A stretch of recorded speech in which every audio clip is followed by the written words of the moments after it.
What's up YouTube, this is Tubedigga. MPC has now been updated to version 2.6 for the MPC X, MPC Live and MPC software. In this video I'm going to be giving you an overview of all the excellent new feature updates and workflow enhancements. And there's some really great ones guys, and I think you're going to be blown away by some of the things that Akai have given us this time round. Before I get into this video, I just want to thank all my current subscribers, anyone that's liked and shared my videos, anyone that follows or supports me on Facebook or Instagram, and of course anyone that's been kind enough and donated to this channel. If you'd like to help me out and do that yourselves, there's a PayPal link in the description. Alternatively, you can just go to your PayPal account and send any amount of your choosing to tubedigga@gmail.com, and I will be eternally grateful for your help. If you want private one-on-one tuition with myself, I offer lessons over Skype or Google Hangouts. Also, please contact me at tubedigga@gmail.com for more details on that. In fact, I'm currently offering free 15-minute Skype consultations. So if you're a bit unsure as to whether you want to invest in some lessons with me or you want to know more about what I can teach you, please contact me at tubedigga@gmail.com and we can schedule a free 15-minute Skype consultation. Now, last of all, I just want to tell you guys why I've been a little bit quiet on here over the last few months. There's two very good reasons for that. The first reason is I'm going to be a dad again, and he's going to be a little boy, and he's about 3 months away from landing on planet Earth. So finally my daughter's got a little brother to knock about with, which is just, yeah, it's amazing. So the second reason why I've been a bit quiet in the last couple of months is that I've been developing my website tubedigga.com. I've now added a members area. If you register for this members area, this will give you ongoing access to an ever-increasing archive of exclusive audio and video content. This will include special techniques videos and other videos of a similar nature, music downloads, sound packs, expansion packs, and lots of other great stuff. As an example of what's there currently, there's 3 special techniques videos which you won't be able to access anywhere else. One of those videos is using the XYFX beat repeat as an experimental looper and rhythm generator. This technique will show you how to use the XYFX outside of the dedicated XYFX touchscreen interface, which allows you to manipulate other parameters, for example parameters in a drum program, and simultaneously on the fly capture those manipulations and movements. You can also just trigger your drum pads without playing a sequence back and capture portions of weird little rhythms that you just tap out on the pads. It's a great little technique and a perfect way to get yourself out of writer's block, because you can generate some brand new content and it all can be sampled back into the MPC on the fly, because you're not stuck in the XYFX screen and go to the sampler and looper and capture the things that you create. The other 2 videos are using the Air Effects delay for sound design. One of them is a general sound design video, but the other one is showing you how you can generate plucked string sounds, which is similar to something in acoustic modelling known as Car Plus strong string synthesis, which some of you may be aware of. So once I get all the MPC 2.6 and Force 3.03 content out of the way, I'll get back on the case and upload some more special techniques videos to the members area. So please do go and check out www.tubedigga.com/members. There's a link in the description and you can find out how to register for the members area yourself. Also, if you're an Akai Force user, please keep an eye out on this channel for my Akai 3.03 update videos, which also bring some amazing features to the Akai Force. So, what's new in MPC 2.6? Well, this first one is extremely exciting. We can now edit and erase parameter automation inside the MPC in standalone. Previously, if we press the erase button, we would be able to choose to erase all events, automation just on its own, but if we did that, we would erase all the automation. So let's say we automated the pitch and the filter of a particular pad. We would have to sacrifice all that automation, and if we messed up just the pitch, we would have to sacrifice the filter and vice versa. Unless we went to the software in controller mode, where we would have individual automation lanes that we can freely edit and erase. Now we've got that in standalone mode. So as you can see, now we've got this parameter at the bottom when we click on the automation button, and we can choose from a list of parameters that we've automated. So let's just take a look at that in practice. This is a program. I've got no sounds in here. I've chosen my first pad. Let's say we wanted to automate the filter cutoff. So I'm going to put it into right automation mode, play back the sequence, and just automate the filter cutoff here. Now you can see that moving. Let's also go to the samples page and automate the semi-tuning. And we can see that's now written into our sequence. I'm just going to take it out of right automation for safety. It's just good practice. Let's go back to the arrays. Now the first parameter, again, it comes up as all, but now if we double tap, our list will show any parameters that we've automated. So if we have messed up the filter cutoff, we can erase it, and we can erase it between a particular range in our sequence, or we can just erase it out of the entire sequence. Not only can we do that, we can also edit that automation in both the grid editor and the step sequencer. So again, we've got this new parameter here, or this new parameter box up the top of our step sequencer. If we double tap on that, we can see any parameters that we've previously automated, and we can also add new parameters. So this means we don't have to write the automation by using a Q-link or going to the actual parameter itself. We can actually just go straight to the step sequencer, and as I just previously showed you, we can add a parameter, and that could be a track parameter. We've got all these different ones: program change, channel pressure, pitch bend, program change. I mean, there's some amazing things you can do with that by putting that in the step sequencer, I'm sure. We've got all the program parameters, which can be mixer parameters, volume, pan, mute, solo. It's all there, guys. So everything that you see in the program editor, pretty much, other than the sample start and end points. I've got a workaround for that, where you can use velocity to control the start point of a sample. But it's all there, guys. And whatever pad you've last pressed, that will show up in the list here. And you can choose any parameters to add there as a new automatable parameter. If we move the data wheel, whilst we've selected this field up here, you can see the automation that I've written into our sequence. And this is in the step sequencer, so we have to shift up the bars there to get access to the additional bars. We've only got 2 in this sequence, but we can write all this in. It's exactly the same as before with the velocity, but now, of course, we've got a multitude of parameters. So next, the grid editor. Pretty much the same thing. So if we open up the automation lane here, it's the same thing. If we drop down, or rather if we move our data wheel to reveal what we've automated, you can see we've got a similar visual display which we would get inside the software now. If we press and hold Note Repeat and turn our time correction off, we obviously get a higher resolution, and we can just draw in all our shapes. So just as an example, let's say this was a 32 bar long sequence, or maybe 128 bar. We could draw a huge long volume curve or sweep, so on and so forth. And you can do that for any parameters for the current program you've loaded onto the current track. So just imagine if you've got TubeSynth here, you could automate all the parameters in TubeSynth and get some really excellent stuff going just from this one feature. Just one last thing about the step sequencer. You'll notice that when I move one of the Q-link knobs, it fine tunes or fine adjusts the actual step. So this is a really nice way to use the Q-links to fine tune any automation that you might want to edit after you've written it in. And you'll notice you get a little value pop up there inside the actual box pertaining to that actual parameter. And that will just show you the actual numerical value, increase or decrease there. So that's quite handy to have if you want to get an exact amount. So for something like semi-tuning, where you would like to tune maybe a little melody in here, that is perfect for that. So actually let's go to, so we've got filter cutoff and layer 1 semi-tune. That is exactly what that is showing you there.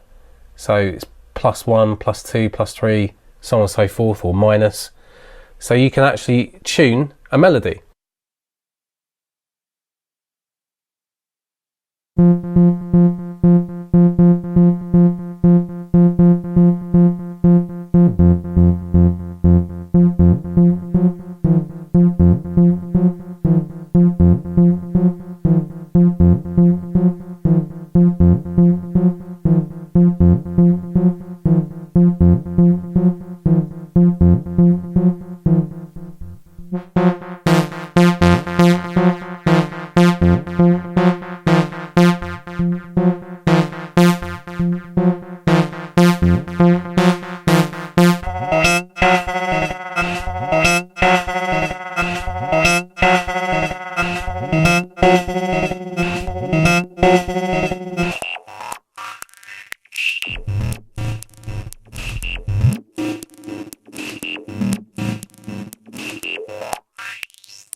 Automation editing in standalone mode is not limited to MIDI programs such as plugin programs, key groups and drum programs. It's also available for audio tracks. So let's go into audio tracks mode, edit audio. We've got a waveform loaded in there, and if we click on this arrow, this opens up our automation lane. Then we can get our pencil tool and draw in automation in the audio tracks.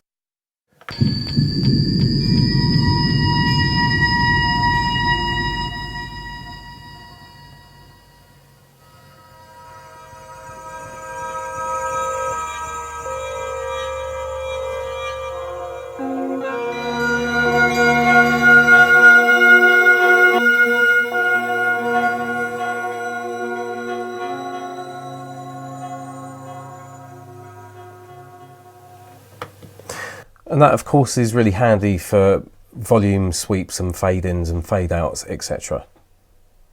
Let's take a look at the other parameters. You just get mixer parameters for audio tracks. There's no special effects or filters or anything, as you may know, as you get in drum programs or key group programs, etc. So it's just limited to mixer parameters there. So that's the grid and the step sequencer automation. So let's move on to the next major feature update in MPC 2.6. We can now export an Ableton Live set. If we go to this folder icon on the main page and choose ALS export, we can now export this as an Ableton Live set that we can open up on our computer, and everything that's playing back in the MPC will be reconstructed on your computer in an Ableton Live project. So what I'm going to do first of all is I'm going to load a project into my MPC so we can export this and I can show you this in action. So I'm going to go to this folder here and load in this Isaiah Rashad type beat. I'm just going to play this back just so you can hear it in the MPC, and then I will play it back to you reconstructed in Ableton Live just so you can see that it all works perfectly.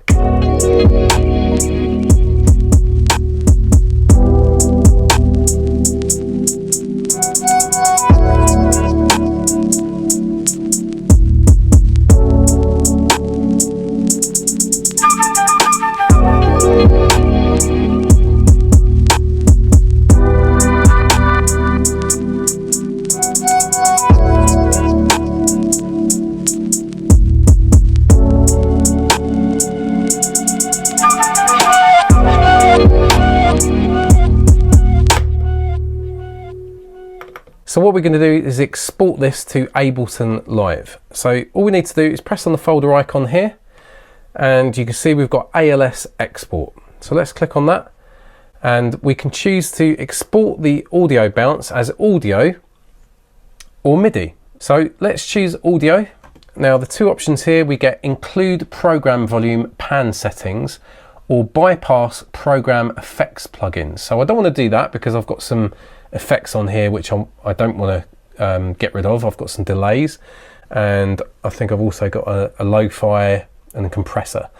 So I'm going to leave that unchecked. Now this I am going to check because I have got some volume adjustments. As you can see in my channel mixer, this is at -6.98 dB, and the plugin, which is the electric built-in plugin synth, that's at -9.44 dB.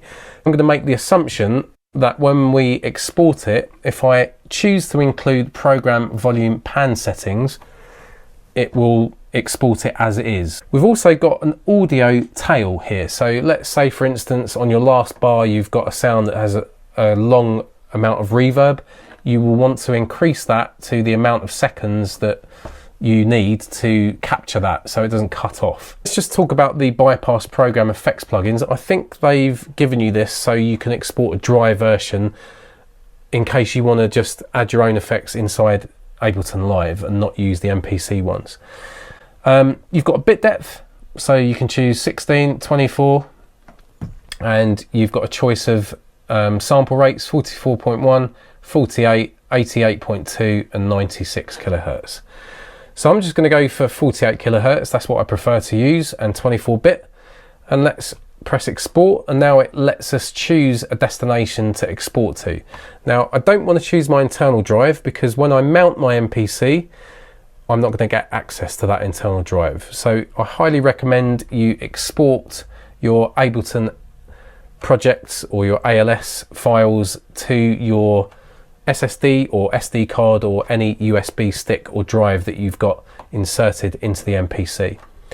So I've already created a folder up here called Ableton Exports, and there's nothing in there, it's empty. So I'm just going to call this Beat 1, just for simplicity's sake. Press save, and now that is exporting this project to audio, which I can open up in an Ableton Live session on my computer. So let's say, I mean, this track has got 3 tracks in it. It's got 2 drum programs and a plug-in synthesizer, electric. Let's say you had 16 or 18 tracks. This would do exactly the same thing for you, and when you open it up in Ableton, you would have 18 perfectly reconstructed audio tracks, or MIDI tracks if you choose to do the MIDI. I'm not going to show the MIDI, I haven't had time to play around with that and see what that does. I assume it just literally exports the MIDI note data from each track, and you would have to obviously have some kind of plugins or drum machines for those notes to trigger to get sound. So it's obviously still handy. You can export your MIDI data that you've built in the MPC and use it in Ableton for a completely different plugin synth or sound. So it's all handy stuff. So let's now go into controller mode and take a look at Ableton Live. So here's my MPC X SSD. I'm just going to double tap on there, and there's my Ableton exports folder that I created, and there you go, Beat 1. And if we click on that, now it's actually named it to the MPC project name. So this was an Isaiah Rashad type beat MPC project. It's now named this folder to Isaiah Rashad type beat Ableton project, and inside that folder we've got the ALS, and we've also got an Ableton Lite ALS for Ableton Lite users. So I'm just going to open up the full version of Ableton, click on this project,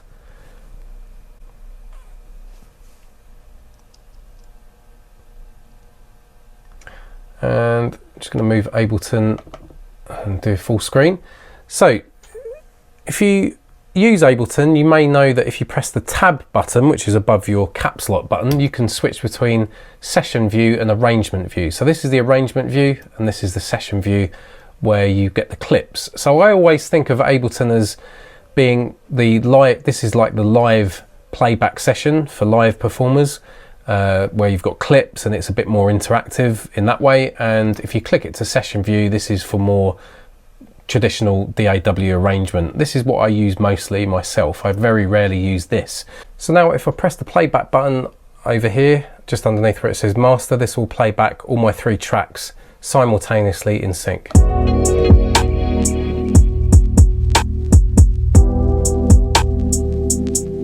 So if you don't use that view, and if you press tab, you can see we haven't got those tracks loaded in. Let's go back to the session view. We can simply just select one, press and hold shift, select the other one, which selects all of them. I'm on a Mac, so I'm just going to press Command C to copy. You can see it copies up there. Press tab and press Command V. Actually, let's click on there. And there you go, there's all our tracks. Now you can see they're a bit greyed out, and that's because we've got this play button shown here. Again, I don't use this too much, but if you just click on that, that disappears and all of the tracks appear nicely as they should in your arrangement view. And there you go, that's our MPC project fully and faithfully reconstructed as audio in an Ableton Live project, which is a brilliant update. So let's now close this. So the next new excellent feature update in MPC 2.6 is the addition of submixes in standalone mode. Previously, submixes were only available in the MPC software, but now we've got them on the MPC X and MPC Live hardware in standalone mode. So if you're not familiar with submixes, I will give you a basic description of how I use them, and this might give you some ideas as to how you can use them. The basic way that I use them is to think of them as ways of condensing down multiple sounds to simplify the mixing process. So let's say you've got a project like I've got here, and you've got several drum programs that have got drum sounds, breakbeats and percussion sounds. You can group all those together and route those to a particular submix. Then you could move on to all your mid-range sounds, which would be piano, strings, vocals, any sound effects that kind of fall into a mid-range frequency category, and you could route those to submix 2. And then likewise, you might have a few different bass sounds or bass programs, even an audio tracks, anything that is going to be falling into the low frequency category. And in turn, you can assign those to submix 3. In Ableton Live, for example, you can do this by selecting multiple tracks that fall into similar categories, and you can press Command G, or on a PC I think it's Control G, and that will group your tracks together, which will do a very similar thing. It basically condenses them down so you've got one fader to mix all those sounds in a group. The idea is to get them mixed well in context with one another prior to using the submixes, and once you're happy with the general levels of everything in their respective categories and all as individual sounds, you would then assign them to a submix. So I think of it basically in frequency range terms. So let's take a look at the submixes. So let's go to the channel mixer, and the default view is programs, but I've already got mine to submixes in this project. So you can see we've got 8 available submixes, and you can see that we can actually route the submixes themselves out of different master outputs. So by default, they're all coming out of outputs 1 and 2. But if you really want to go to kind of advanced mixing lengths and physically route your different submixes out of physical auxiliary outputs, you can do so and send these to your auxiliary outputs 3, 4, 5, 6, and if you've got an MPC X, 7 and 8. I'm just going to keep my submixes at outputs 1 and 2. So let's go back to the programs and take a look. So by default, all my programs are routed to outputs 1 and 2. So it's a simple case of selecting which sounds fall into a similar category and then choosing a submix to route those to. So I'm going to choose this program. This is a breakbeat program. I'm literally going to select it, make sure I'm in the routing tab, or alternatively, doesn't matter what tab you're in, you can click on here twice, double click, and your submixes are shown at the top of the list there. So I'm going to choose submix 1 for my drum beats. So that's that program. Let's choose this breaks program here. I'm going to use the data wheel this time, make sure I'm in the routing page, and move it all the way anti-clockwise to also select Submix 1. And that's our two main breakbeat programs. Now we've got a drum program here, which will also fall into the drums and percussion category, but we've got one pad, which is pad 5, which is a sub bass sound. Now I need to send that individual pad to its own submix along with the other bass sounds. So first of all, I'm going to deal with the program. So let's route the program to Submix 1. So we've got these three programs which are drum sounds and breakbeats. They're all going to Submix 1. Let's now go to the main page and make sure that we're on the track for that drum program which has got this sub bass sound. Now we need to go to the pad mixer, and you can hear we've got this sub bass. We need to select the pad, go to the routing page and do the same thing. Now in this instance, in the pad mixer, you'll notice that program is shown as the first in the list. That's because we can assign our pads to the program, and in turn the program is assigned to its own output, whether that's a main output or a submix. We need to assign this one sub bass on this pad to Submix 2. The rest of the sounds, as said, they're all assigned to the program, and in turn the program is going to go to Submix 1. Let's go back to the channel mixer. So let's now choose the other bass programs, move the data wheel anti-clockwise, move it one increment clockwise, and now we're assigning that to Submix 2. Let's go to this other bass program, which is a Hoover bass. Let's do it the other method. Double click on the channel strip there and assign that to Submix 2. All we've got left to do now is assign these mid-range sounds in these programs. So this is drones. So this is like drones and pads on this program. So let's use the data wheel method this time, and let's assign that to Submix 3. Likewise, let's go to plugin 001. This is also a mid-range sound, and that will also go to Submix 3. So now we've assigned all these programs to submixes, and in turn we've condensed down the amount of mixing that we've got to do. So I've already mixed this track in context, so I recommend you do that, get your mix up to a decent level before you actually assign to submixes, and then it makes it a lot easier to manage once you've grouped your sounds together and you're dealing with just 3 submixes now. This update comes with a number of workflow enhancements. I'm going to read from the release notes that Akai Pro provided me prior to this being released to the public, and there's around 8, I believe. So let's look at the first one. In sample record mode, after recording a sample, the keep or discard sample pop-up now has function keys to save or edit your sample. So let's take a look at that. If we go to the sampler, now I'm just going to record something blank. It's actually going to pick up my voice. I'm just going to press record. So that's fine. And you'll notice now that we can edit this sample and we can save this sample. The way that you would do it prior to 2.6 would be to press on a pad with a sample in a program, and then you can save the current sample. But now we can save this sample straight from the sampler, which makes a lot more sense. So if we press save, we can name that sample and just save it onto a particular location of our choice. If we cancel that, it goes back to this window here. If we keep it, this window will just close and that sample will be in our RAM memory. So if we just keep it, that's now in our sample editor here. So let's now record a new sample.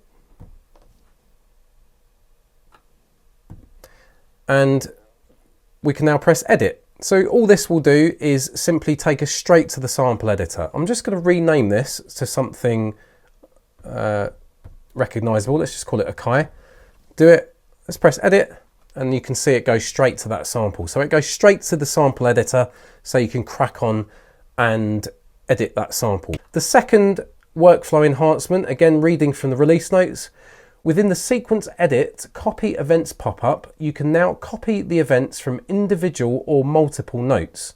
Tap the pads that correspond to the events you want to copy, the pads turn red, and the pads field now changes from all to display your selected pads.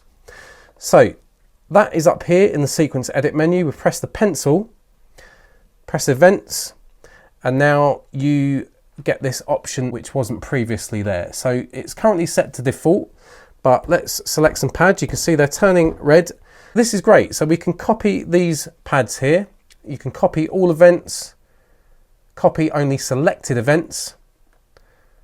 So I would choose that, I imagine, because we've selected these 4 pads here, and then we get all the options to copy them to a particular bar range, and we can copy them between tracks and sequences, and we can copy them to and from different bars. The next workflow enhancement, reading from the release notes again, to make it easier to navigate your internal Akai Air effects, they are now split into well-named groups.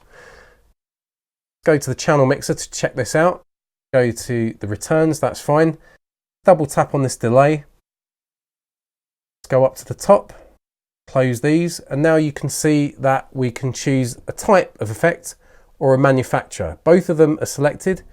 Unselect type. Now we're just looking at manufacturer, so we just get Air Music and Akai Professional. If we choose type and deselect manufacturer, now all our insert effects are put into logical categories. So we've got delay, reverb, dynamics, EQ filter, harmonic effects, modulation effects, and our vintage effects. The next workflow enhancement is time correction can now be applied to all tracks.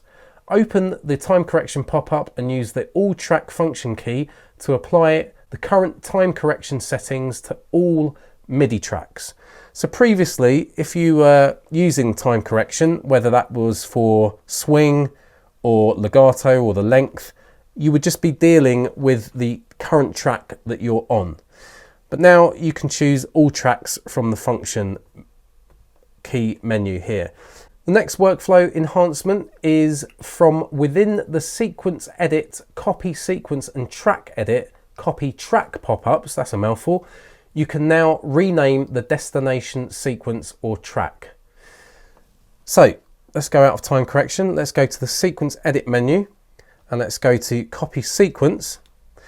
And now we can copy a sequence to another sequence, and now we can rename that sequence. Let's go to the track menu, go to copy track, and from the copy track menu, again, we can copy one track to another and rename the track, which is really convenient.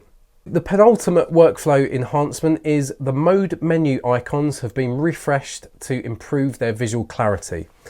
If we go to the menu, you can now see that all our menu options have been updated with nice colourful graphics, and everything just seems a little bit more crisp and detailed. You can clearly see that all these graphic icons have been updated and they look vastly improved as to what they were before.